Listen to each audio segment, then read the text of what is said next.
எல்லோருக்கும் வணக்கம். சிலுவை தியானமும் ஜெபமும் அப்படிங்கிற தலைப்புல நாம இன்னைக்கு பாக்குறது இயேசுவுடைய தழும்புகளால் சுகமானோம். 8ஆம் அதிகாரத்துல 3வது வசனத்துல பாத்தீங்கன்னா, குஷ்டரோகிய இயேசு என்ன பண்றாரு, சுகமாக்குகிறார். அந்த குஷ்டரோகிக்கு ரொம்ப சந்தேகம், எனக்கு கர்த்தர் சுகம் அளிப்பாரா அப்படிங்கறதுல ரொம்ப சந்தேகம் பாருங்க. உனக்கு சித்தமானால் என்னை சுத்தமாக்கும் அப்படின்றான். இயேசு சொல்றாரு, எனக்கு சித்தம் உண்டு, நீ சுத்தமாக அப்படின்றார். அதுக்கப்புறம் பாத்தீங்கன்னா, நூற்றுக்கு அதிபதி அவனுடைய வேலைக்காரன் திமிரோதமா இருக்கிறான் பாருங்க. தன்னுடைய வார்த்தையினாலே அவனை சுத்தமாக்குகிறார். பேதுருவின் வீட்டுக்கு வராரு இயேசு. பார்த்தா பேதுருடைய மாமி ஜுரத்துல இருக்கா. அதனால அவளை தொட்ட உடனே ஜுரம் நீங்கிச்சு. அவள் எழுந்திருந்து அவர்களுக்கு பணிவிடை செய்தாள் அப்படின்றது. அதுக்கப்புறம் பாத்தீங்கன்னா சாயங்காலம் ஆயிடுச்சு. சூரியன் அசமான போது சாயங்காலம் ஆயிடுச்சு. இப்ப எல்லா ஊழியத்தை நிறைய முடிச்சாரு. இப்ப ஆல்மோஸ்ட் இயேசு கொஞ்சம் டயர்டா தான் இருக்கிறார். அந்த டைம்ல கூட்டமா நிறைய பேர் வராங்க, இயேசுட்ட வராங்க. வசனம் 16 மத்தேயு 8:16 சொல்லியிருக்குது பாருங்க. அசமான போது பிசாசு பிடித்திருந்த அநேகரை அவரிடத்தில் கொண்டு வந்தார்கள். அவர் அந்த ஆவிகளை தமது வார்த்தையினாலே துரத்தி பிணியாணிகள் எல்லோரையும் சுசமாக்கினார். நிறைய பிசாசு பிடிச்சவங்க வராங்க, எல்லா வியாதி உள்ளவர்கள் எல்லாம் வராங்க. எல்லாரையும் எப்படி சுசமாக்குகிறார்? தம்முடைய வார்த்தையினாலே துரத்தி அவர்கள் எல்லோரையும் சுஸ்தமாக்கினார். எல்லோரையும் அப்படிங்கிற வார்த்தையை கவனிங்க. எல்லோரையும் சுஸ்தமாக்கினார். 100 பேர் வந்தா 100 பேருக்கும், 200 பேர் வந்தா 200 பேருக்கும். இங்க எத்தனை பேர் நம்பர்லாம் சொல்லல பாருங்க. எத்தனை பேர் வந்தாங்க நமக்கு தெரியாது. ஆனா அவருடைய இயேசுடைய விருப்பம் ஜனங்கள் நோய்வாய்ப்பட்டு இருக்கக்கூடாது, பிசாசின் பிடியில் இருக்கக்கூடாது, பலவீனத்தில் இருக்கக்கூடாது. எல்லா விதமான நோய்களையும் அவர் வெறுத்தார். அவர் ஜனங்கள் விடுதலையோடு இருக்க வேண்டும், சுகமாக இருக்க வேண்டும் என்பதை இயேசு விரும்பினார். இதெல்லாம் செஞ்சு முடிக்கிறார் பாருங்க. முடிச்ச உடனே 8:17 அப்படி சொல்லியிருக்குது பாருங்க. அவர் தாமே நம்முடைய பலவீனங்களை ஏற்றுக்கொண்டு நம்முடைய நோய்களை சுமந்தார் என்று ஏசாயா தீர்க்கதரிசினால் உரைக்கப்பட்டது நிறைவேறும்படி இப்படி நடந்தது. எல்லா சுகமும் கொடுத்து முடிச்ச உடனே இதுல ஒரு கமெண்ட் கொடுக்கப்படுது பாருங்க. என்ன சொல்றாரு? அவர் தாமே நம்முடைய பலவீனங்களை ஏற்றுக்கொண்டு நம்முடைய நோய்களை சுமந்தார் என்று ஏசாயா தீர்க்கதரிசினால் உரைக்கப்பட்டது நிறைவேறிடு. எப்ப நிறைவேறிடுச்சு? சிலுவையிலே இயேசு எப்படி நம்முடைய நோய்களை சுமந்தார் அப்படிங்கிறத தியானித்து பார்க்கணும் பாருங்க. எப்ப நிறைவேறிச்சுன்னா அது அப்பதான் நிறைவேறிச்சு. எப்ப நிறைவேறிச்சு? சிலுவையில் அது நிறைவேறிச்சு. இயேசு எங்க நம்முடைய நோய்களை சுமந்தார்? சிலுவையில சுமந்தார் பாருங்க. மத்தேயு 27:26 சொல்லியிருக்குது, இயேசுவையோ வாரினால் அடிப்பித்து சிலுவையில் அறையப்படும்படிக்கு ஒப்பு கொடுத்தான். இயேசுவை என்ன பண்றாங்களா? வாரினால் அடிக்கிறார்களாம் பாருங்க. நான் ஒரு டைம் ஒரு சின்ன குழந்தை பாருங்க. அந்த குழந்தைக்கு ஒரு வியாதி. அவங்க அம்மா சொல்றாங்க, இந்த வியாதி இந்த குழந்தைக்கு இருக்கிறத அப்படியே எனக்கு எடுத்து வச்சுக்கிட்டோம்னா எனக்கு அது சந்தோஷமா இருக்கும் அப்படின்றாங்க.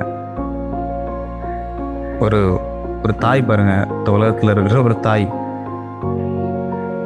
இயேசுவும் அதே தான் பாருங்க செய்கிறார் பாருங்க. He gladly took our infirmities and sickness.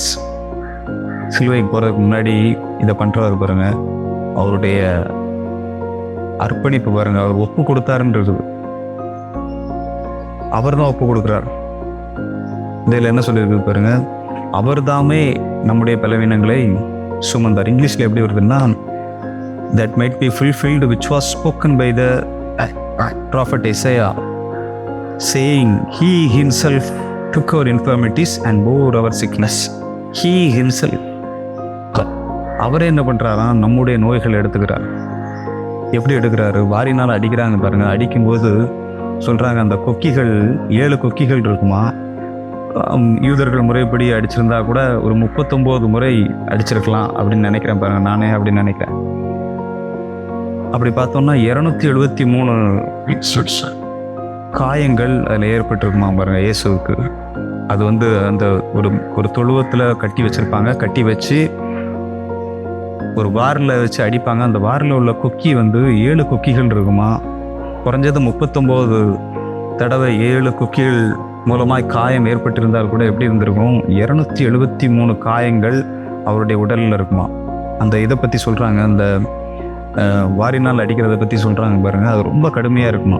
உடலில் உள்ள சதைகள் எல்லாம் அப்படியே கிழிச்சு எடுத்துகிட்டு வருமா. சில பேருக்கு அடிக்கும்போது கண்ணெல்லாம் போயிடுமா, கண்ணு தெரியாமல் போயிடும், அவ்வளோதான். ரோமர்கள் அல்லாதவர்களுக்கு தான் இதை பயன்படுத்தினாங்க. ரோமர்களுக்கு இதை பயன்படுத்த மாட்டாங்களா. இன்னும் சிலர் சொல்கிறாங்க, எப்படி சொல்கிறாங்கன்னா, இது ஒரு பாதி மரணம். இதை கூட கொஞ்சம் அடித்தான்னா ஆளே செத்துருவான். அந்த அளவுக்கு இருக்கிற ஒரு அடி பாருங்க. இது இயேசு இதெல்லாம் நமக்காக செய்கிறார். சங்கீதம் 22:17 சொல்லியிருக்கு பாருங்க, என் எலும்புகளை எல்லாம் நான் எண்ணலாம். அப்படின்ட்டு இருக்குது. அப்போ இதை அடிக்கும்போது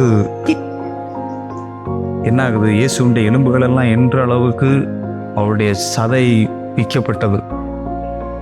அவர் தழும்புகள் நம்மை குணமாக்குகிறது. ஏசாயா 53:5 எப்படி சொல்லியிருக்குது பாருங்க, நம்முடைய மீறுதல் நிமித்தம் அவர் காயப்பட்டு நம்முடைய அக்கிரமங்களின் நிமித்தம் இயேசு நொறுக்கப்பட்டார், நமக்கு சமாதானத்தை உண்டு பண்ணும் ஆக்கினை அவர் மேல் வந்தது, அவருடைய தழும்புகளால் குணமாகிறோம்.